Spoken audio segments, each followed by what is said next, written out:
사람들에게는 누구나 불안과 두려움이 다 있습니다. 현재 아무런 일이 일어나지 않았는데도 혹시 어떤 사고가 일어나면 어떻게 하나 하는 그런 두려움으로 인해서 보험을 들기도 하고 또는 종교를 가지기도 합니다. 교회에 출석하는 것도 뭔가 염려가 되고 또 불안한 마음이 있어 의지할 때가 있어야겠다는 필요가 생겨서 나오기도 합니다. 또 어떤 사람은 자신의 현실적인 필요를 채우기 위해서 나오기도 합니다. 병을 고치기 위해서, 또 위로받기 위해서, 또 죽음 후에 불안에 대비하고자 등등 필요에 의해서 나올 수가 있습니다. 또 어떤 부류들은 지금보다 더 선하게 착하게 살아야겠다라고 하는 도덕적 수준을 높이기 위해서 출석하는 경우들도 있습니다. 자, 그러나 성경은 이들 모두는 다 영생과는 무관하다라고 선언합니다. 마치 먹고서 육신의 허기를 채우려고 따라다녔던 이 오병이어의 기적의 현장에 있었던 군중들과 마찬가지입니다. 기독교 신앙은 세상의 필요를 충족시키거나 도덕적 욕구를 보상하기 위해서 존재하는 신앙 체계가 아닙니다. 그보다 더 심오하고 그보다 더 근원적인 말씀을 하고 있음을 기억하셔야 됩니다. 오늘 이 문제를 본문의 말씀을 보면서 조금 더 깊게 함께 생각을 하도록 하겠습니다. 오늘 말씀의 주님은 제자들에게 대단히 두려운 분으로 다가오십니다. 두려워하지 말라, 두려워 말라라고 말씀은 하시지만 예수님은 풍랑이는 밤중에 바다 위로 걸어오심으로 제자들은 그 주님을 두려워할 수밖에 없었습니다. 자, 우리가 생각하기를 오병이어의 기적, 이 오병이어의 기적의 말씀을 하시는 가운데 왜 이 사건이 여기에 등장하는가라고 하는 것입니다.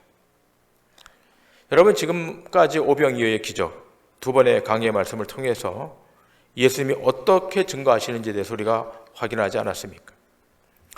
우리의 적은 것을 가지고 주님께 바쳐서 큰 일을 이루어내자라고 하는 것이 아니라 오히려 이것이 하나님 앞에 얼마나 되겠습니까? 라는 자기 한계를 발견하기 위한 도구로 제자들과 어린아이의 오병이어의 기적이 동원되었다라고 하는 교훈도 받았습니다.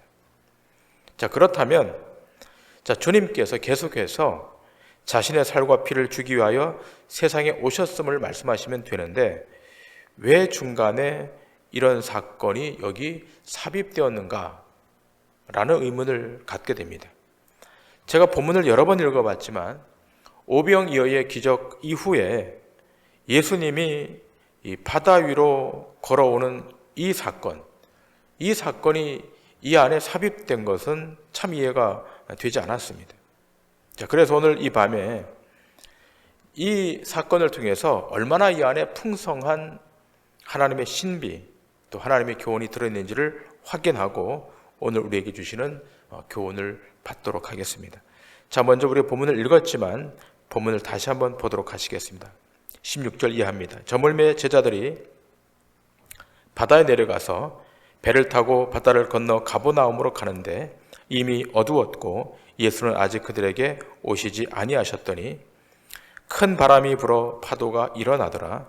제자들이 노를 저어 10여리쯤 가다가 예수께서 바다 위로 걸어 배에 가까이 오심을 보고 두려워하거늘 이르시되 내니 두려워하지 말라 하신대 이에 기뻐서 배로 영접하니 배는 곧 그들이 가려던 땅에 이르렀더라.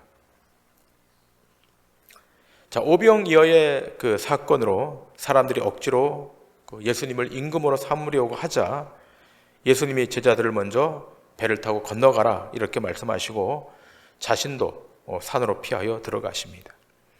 자, 이 내용이 마태복음에 조금 더 상세하게 기록되어 있는데요. 마태복음 14장 21절 이하에 조금 더 자세히 기록되어 있습니다. 먹은 사람은 여자와 어린이 외에 5,000명이나 되었더라.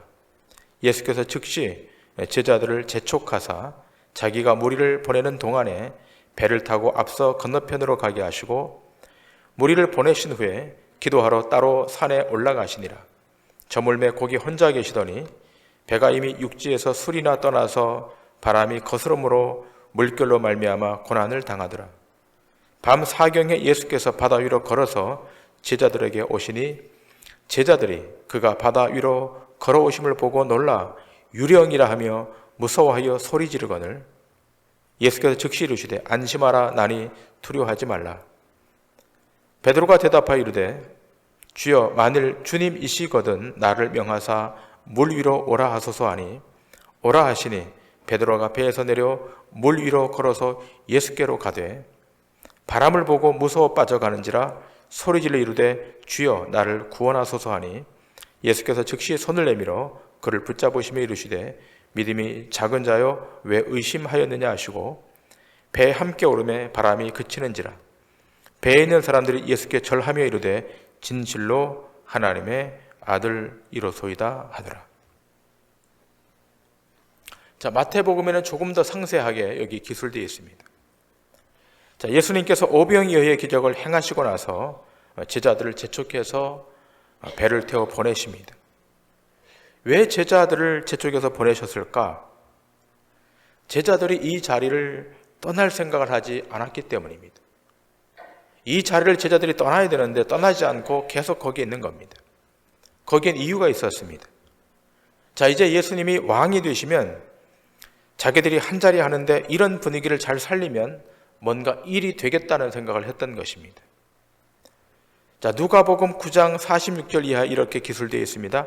제자 중에서 누가 크냐 하는 변론이 일어나니 예수께서 그 마음에 변론하는 것을 아시고 어린아이 하나를 데려다가 자기 곁에 세우시고 그들에게 이르시되 누구든지 내 이름으로 어린아이 하나를 영접하면 곧 나를 영접하며 또 누구든지 나를 영접하면 곧 나를 보내신 이를 영접함이라. 너희 모든 사람 중에 가장 작은 그가 큰 자니라. 자, 지금 예수님은 예루살렘을 향하여 십자가를 지시기 위해서 가고 계시는데 이 제자들은 누가 크냐 하며 서로 다투면서 따라가는 거예요.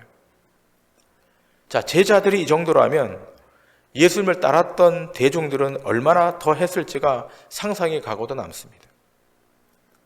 자, 이제 예수님은 이런 제자들을 먼저 재촉시켜서 배를 타고 건너가게 하십니다. 그리고 예수님도 이 무리를 피해서 산으로 들어가십니다. 산으로 들어가셔서 기도하십니다. 제자들은 지금 배를 타고 건너가고 있는 중입니다. 자, 이 갈릴리 호수는 그들의 생업 터전이었기 때문에 누구보다도 이 제자들은 이 갈릴리 호수를 잘 알고 있었습니다. 그리고 대부분 어부 출신들이었기에 어지간한 파도는 다 이겨낼 수 있었습니다. 자, 그러나 물길이 너무 높습니다. 거슬립니다. 자, 이렇게 큰 바람이 불고 풍랑이 일 때 제자들이 고생을 하고 있을 때 예수님이 등장하십니다. 어떻게 등장하십니까? 바다 위로 걸어오십니다. 다른 배를 타고 오시면 제자들이 당황하지도 두려워하지도 않았을 텐데 바다 위로 걸어오니까 얼마나 두려웠겠습니까? 그래서 마태복음에 보면 제자들이 유령인가라고 놀랐다라고 기록되어 있습니다. 풍랑보다 더 두려운 유령을 만난 것입니다. 자, 그러면 제자들에게 왜 예수님이 두려움으로 다가오셨는가라고 하는 거예요. 처음부터 같이 배를 타고 가시든지 아니면 다른 배를 타고 오셨으면 되실 텐데 왜 이렇게 두려운 모습을 하고 찾아오셨는가라고 하는 겁니다. 자, 마가복음 6장 51절 52절에 보면 이렇게 기술되어 있습니다. 배에 올라 그들에게 가시니 바람이 그치는지라. 제자들이 마음에 심히 놀라니 이는 그들이 그 떡 떼시던 일을 깨닫지 못하고 도리어 그 마음이 둔하여졌습니다. 자, 52절에 키포인트가 있습니다. 그들이 그 떡 떼시던 일을, 오병이어의 기적의 일을 깨닫지 못하고 그들의 마음이 지금 둔하여져 있었다라고 기술하고 있습니다. 그들의 마음이 둔해져 있습니다. 영적 감각이 상실되어 있습니다. 자, 그러자 예수님이 두려움의 상황으로 몰고 가시는 겁니다. 여기에 대해서 버클레이라고 하는 유명한 주석학자는 여기에 대한 해석을 하면서 여기는 어떤 주님의 의도가 있다라고 말하고 있습니다. 그 의도는 한마디로 분리라고 하는 것입니다. 분리입니다. 오병이어를 통하여 떡만 먹었던 사람들에게는 예수님이 두려움으로 다가오지 않습니다. 그러나 군중들과는 달리 이 제자들에게는 두려움으로 다가가심을 통해서 떡의 문제가 아님을 지금 알려주시는 것입니다. 오늘 밤 우리는 이 분리가 무엇을 의미하는지를 조금 더 깊게 생각하기를 원합니다. 그리고 이 분리를 통해서 우리의 신앙이 조금 더 성숙해지는 축복이 있기를 원합니다. 여러분 한번 생각해 보세요. 여러분들이 예수를 믿으라라고 말할 때 어떻게 말을 꺼내십니까? 예수 믿으면 복 받는다 그렇게 말하십니까? 아니면 예수 믿지 않으면 큰일 난다고, 잘못된다고 그렇게 말씀하십니까? 많은 분들이 그렇게 말할 겁니다. 처음부터 두려운 예수님의 이야기를 하면 되겠냐고, 처음에는 좋게 말하고 호감을 갖게 만들어서 나중에는 심판도 죄도 사망도 이야기해야 되지라고 말합니다. 전도의 행태가 대부분 이런 패턴입니다. 자, 그러나 복음서가 시작하는 성경은 우리에게 어떻게 도전하고 있습니까? 회개하라, 천국이 가까웠다라고 선포하고 있습니다. 성경 어디에도 예수 믿으면 복 받는다라고 하는 선언이 있지 않습니다. 회개하라, 천국이 가까웠다. 이미 도끼가 나무 뿌리에 놓였으니 회개하지 아니하면 찍어 버리겠다고 오늘 성경 우리에게 도전하고 있습니다. 제가 누차 말씀을 드리지만 복음이 성도들에게 자랑스러운 것은 복음이 세상에 어떤 실리적 이익을 주는 것이 아니라 죄와 심판의 무서움이 얼마나 큰지를 알게 하는 것이고, 그래서 예수 그리스도의 보혈이 없으면 구원을 받을 수 없다는 사실을 우리에게 알려주고 있기에 복음이 자랑스러운 거예요. 예수 그리스도의 십자가의 보혈로만 구원을 받는다, 이것 때문에 복음이 자랑스러운 것이지, 복음을 받았더니 만사가 형통된다, 그것 때문에 자랑스러운 것은 아닌 것입니다.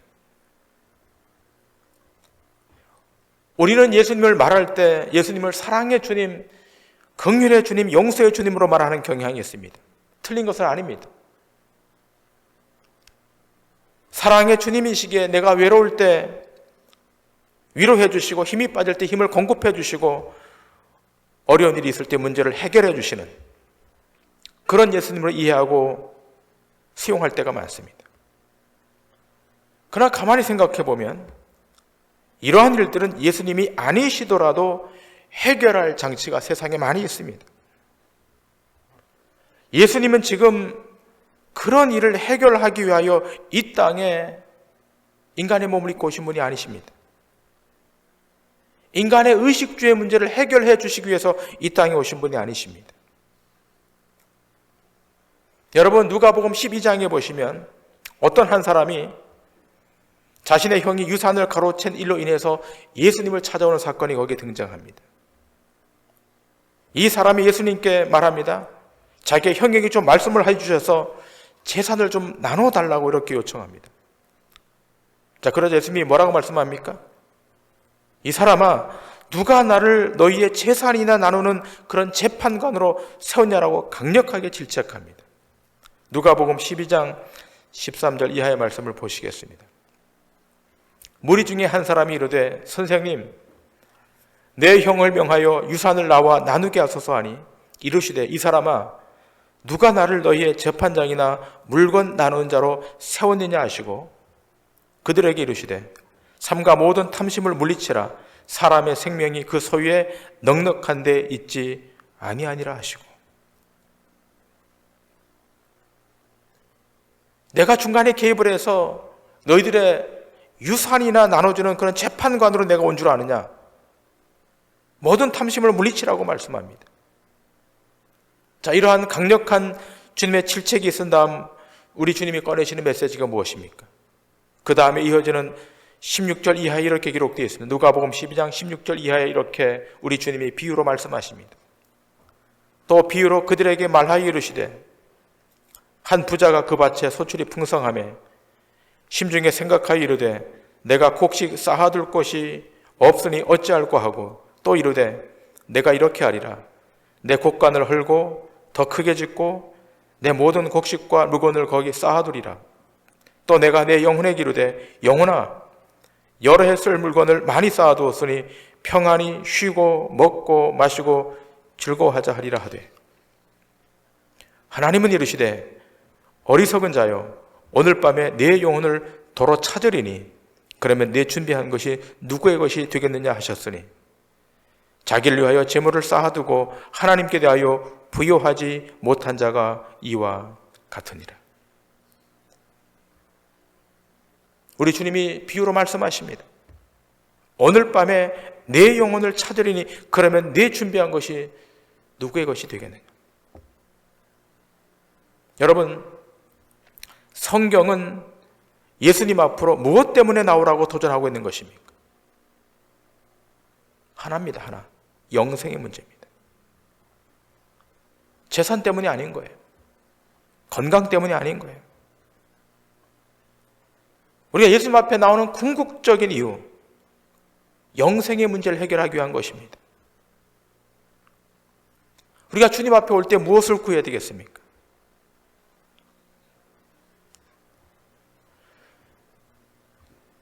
제가 라디오를 이렇게 차를 타고 나면 라디오를 틀면 이제 복음 방송을 들을 때가 있습니다. 그때 어떤 멘트가 자주 나오는가 하면, 인생 문제 해결자이신 예수님이라고 하는 그 멘트로 시작하는 어떤 프로그램이 있습니다. 좋은 멘트 같은데 생각해 보시길 바랍니다. 정말 그런가요? 인생의 무슨 문제를 주님이 해결하시는 겁니까? 여러분의 자녀가 공부를 잘 못하는 상태에 있는데 그 주님이 여러분의 자녀의 공부를 해결하시는 분으로 우리가 주님을 믿는 것입니까? 여러분이 어떤 분에게 돈을 빌려드렸는데 그 돈을 받지 못하고 있어요. 그러면 우리 주님이 거기에 개입하셔서 돈을 받아주시는 분으로 우리 주님이 계시는 것입니까? 누가복음 12장이 증거하고 있지 않습니까? 재산 문제 해결을 받으려고 왔다가 해결받지 못하고 돌아갑니다. 오히려 주님께 꾸중만 됐습니다. 성경은 인생에 풀리지 않은 문제를 푸는 솔루션이 아니에요. 이것을 푸는 비책이 들어있는 성경, 그런 비책의 비법이 있는 그런 책이 아닌 것입니다. 성경의 창세기부터 요한계시록까지 끝까지 관통하고 있는 것은 영원한 생명에 관한 것입니다. 생명에 관한 거예요. 만일 성경책에 영생에 관한 것이 있지 않다면 이건 그냥 일반 책과 똑같은 겁니다. 성경은 분명히 내일을 위해서 염려하지 말라고 하지 않습니까? 자, 그랬다면 염려하지 않아야 되는데 계속해서 염려합니다. 걱정합니다. 자, 그러다 보니 예수님께 구하는 것이 구하지 말라는 것만 구하는 거예요. 구하지 않아도 될 것을 구하는 거예요. 자, 우리가 이렇게 주파수가 틀려서 자꾸 구하는 이유는 무엇입니까? 주님의 거룩한 두려움을 우리가 잘 인지하지 못하기 때문인 것입니다. 자, 이사야 선지자가 하나님을 만난 다음에 뭐라고 고백합니까? 화로다 나여 망하게 되었다. 자, 그러면 이렇게 말씀하시는 분이 계실지도 모르겠습니다. 그것은 구약이기에라고, 구약 성경이기에라고 말할 수도 있겠습니다. 자, 그렇다면 바울 사도가 다메섹 토상에서 주님을 만나서 엎드러진 이유는 무엇이라고 설명하시겠습니까? 또 요한계시록에 예수님이 요한에게 나타나셨을 때 성경은 무엇이라고 증거합니까? 그가 죽은 자와 같이 되었다라고 증언합니다. 사도 요한이 하나님을 배웠을 때 산자가 아니라 죽은 자 같이 되었다는 거예요. 생명과 사망을 주관하시는 주님 앞에 누구도 산자같이 있을 수 없다는 것을 비유로 말씀하시는 것입니다. 때문에 구원받은 신자라면 예수님께 자신의 현실적인 필요를 위해서 구하는 것은 이제는 좀 바뀌어져야 됩니다. 그렇지 않으면 평생 예수님을 믿는다고 하면서도 영원한 생명과는 무관한 종교 생활을 할 수도 있는 거예요. 끊임없이 기독교는 영원한 생명이 무엇인가를 확인시켜야 되는 것이고 또 스스로에게 물어야 되는 거예요. 세상은 먹을 양식을 구하는 거예요. 세상은 보이는 것을 따라가는 거예요. 세상은 의식주 문제에 그렇게 집요하게 집착을 하는 거예요. 그러나 신자는 영생의 양식을 구하는 자들이에요. 그 양식을 누구로부터 공급받습니까? 주님으로부터, 주님의 살과 피로부터 공급받는 거예요. 그러므로 신자는 끊임없이 삶에서 분리가 일어나야 됩니다. 그 분리의 분기점이 오늘 본문의 사건인 거예요. 제자들이 예수님을 보고 두려움에 빠지는 겁니다. 병고침을 보고 오병이어의 기적을 통해서 빵 문제나 해결하려고 주님 앞에 나오는 것은 대단히 가난한 것입니다. 육체의 필요를 채우러 따라왔던 군중들은 다 그 자리를 떠납니다. 누구만 남습니까? 제자들만 남는 거예요. 그때 우리 주님이 묻습니다. 요한복음 6장 67절에 이렇게 묻습니다. 그때부터 그의 제자 중에서 많은 사람이 떠나가고 다시 그와 함께 다니지 아니하더라. 예수께서 12 제자에게 이르시되 너희도 가려느냐. 빵 문제가 해결되니까 다 떠나는 거예요. 육체의 문제가 해결되니까 다 그 자리를 이탈하는 겁니다. 12 제자만 남았습니다. 주님이 묻습니다. 너희도 나를 떠나가려느냐. 자, 그러자 제자들의 대답이 무엇입니까? 68절에 이렇게 기록되어 있습니다. 시몬 베드로가 대답하되 주여 영생의 말씀이 주께 있사오니 우리가 누구에게로 가오리까? 자, 이 오병이어의 기적의 현장에서 떡을 얻어먹은 군중들은 사실 주님의 두려움을 맛보지 못했습니다. 그런 까닭에 대다수의 군중들은 영생의 문턱에서 다 돌아가 버립니다. 그러나 주님의 거룩한 두려움을 맛본 자는 빵 문제에서 어디로 넘어가는가 하면 영생의 문제로 넘어가는 거예요. 여러분, 빵 문제에서 영생의 문제로 넘어가셔야 돼요. 빵 문제에 매달리면 참 가난한 겁니다. 적어도 동도중앙교회 성도들은 빵 문제에 허덕허덕 하시면 안 돼요. 비록 어려울지라도 믿음으로 넘어가셔야 되는 거예요. 그 상태에 머물면 그냥 종교인인 거예요.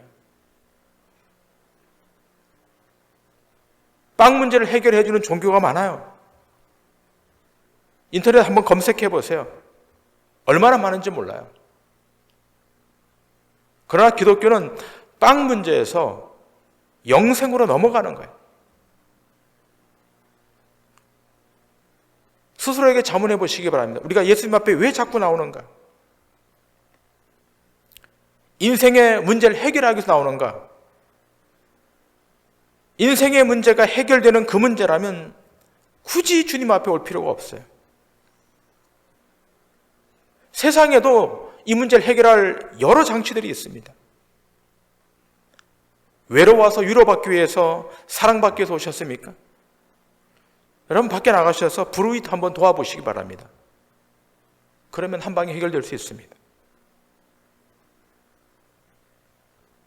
그러나 사람은 근원적인 두려움에 사로잡혀 사는 거예요. 어떤 두려움입니까? 죽음에 대한 두려움. 죽음 이후에 있을 심판에 대한 두려움. 말은 하지 않지만 다 그 두려움에 지배당하여 사는 거예요. 여기에 대해서 히브리서 2장 15절은 이렇게 증거하고 있지 않습니까? 또 죽기를 무서워함으로 한평생 매여 종노릇하는 모든 자들을 놓아주려 하심이니. 사람이 무엇을 두려워하며 종노릇하는 것입니까?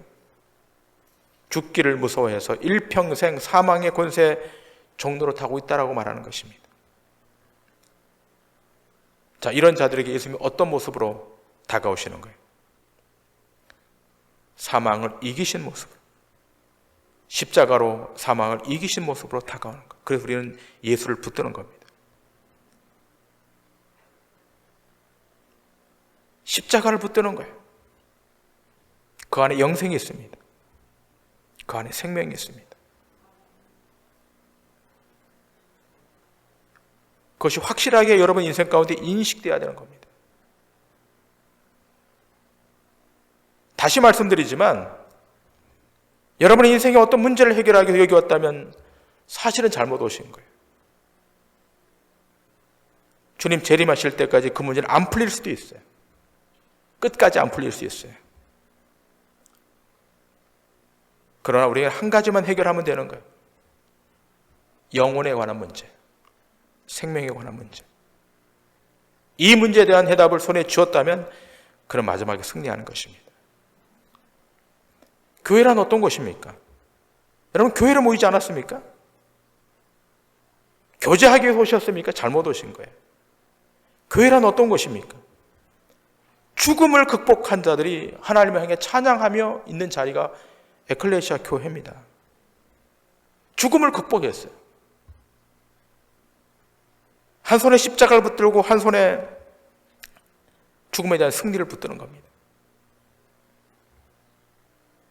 교회는 세상 사람들이 두려워하는 것으로 두려워하면서 벌벌 떠는 일이 없는 그런 담대한 곳이 되어야 되는 겁니다. 교회 안에 오면 담대함이 발현되어야 되는 거예요. 세상은 죽음이 왕노릇하지만 에클레시아 교회 공동체는 생명이 왕노릇하고 있는 것입니다. 생존을 위한 떡을 취하는 곳이 교회가 아니에요. 여기는 영혼이 풍성해지고 영혼이 부요해지는 자리가 교회인 것입니다.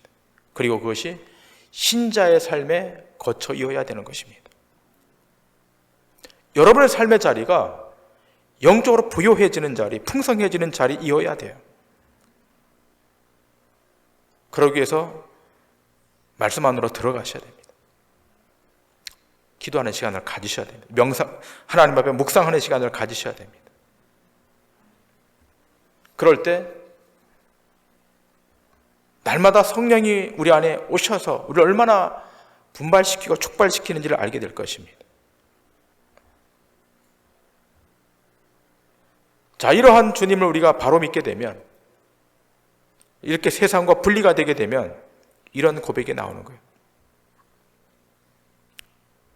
주님 세상의 것 아무것도 안 주셔도 영생 주심으로만 영원토록 감사하며 살겠습니다. 주님 안에 있는 그 영원한 생명으로 인하여 영원한 기쁨, 영원한 즐거움으로 남은 생애를 경주하며 살겠습니다. 오병이어의 기적에 현장했던 대중들은 다 떠났습니다. 12제자만 남았습니다. 그래서 주님은 그 제자들에게 두려움으로 다가가셨습니다. 그리고 세상과 분리시켜 버립니다. 여러분과 제가 분리된 자들이에요. 오병이어의 기적을 떡을 제자들도 취했을 것입니다. 그런데 군중들은 다 떠났습니다. 주님이 12제자만 분리시켜 놓으신 거예요. 왜 그렇습니까? 그들에게 빵을 넘어서는 영생을 주시기 위해서. 여러분 안에 그 영생이 있다는 사실 때문에 기뻐하셔야 됩니다. 그것이 여러분의 인생의 가장 큰 힘이셔야 됩니다. 인간관계가 뭐 좀 이렇게 많다고 그래서 어깨에 힘주는 분들이 계세요. 참 가난한 것입니다. 돈이 조금 많다고 그래서 그걸로 뭔가를 자기 삶의 동력으로 삼는 분들이 계십니다. 그것도 가난한 것입니다. 신자들은 내 안에 영생이 있다는 사실 때문에, 내 안에 십자가의 능력이 있다는 사실 때문에 기뻐할 수 있어야 되는 것입니다. 오늘 주님이 12제자를 분리시켜서 그들에게 생명을 주셨던 것처럼 여러분에게도 그 생명이 와 있음을 자각하시고 남은 3일도 믿음으로 승리하셔서 하나님께 영광을 돌리시는 믿음의 권속들 다 되시기를 주님의 이름으로 간절히 축원합니다.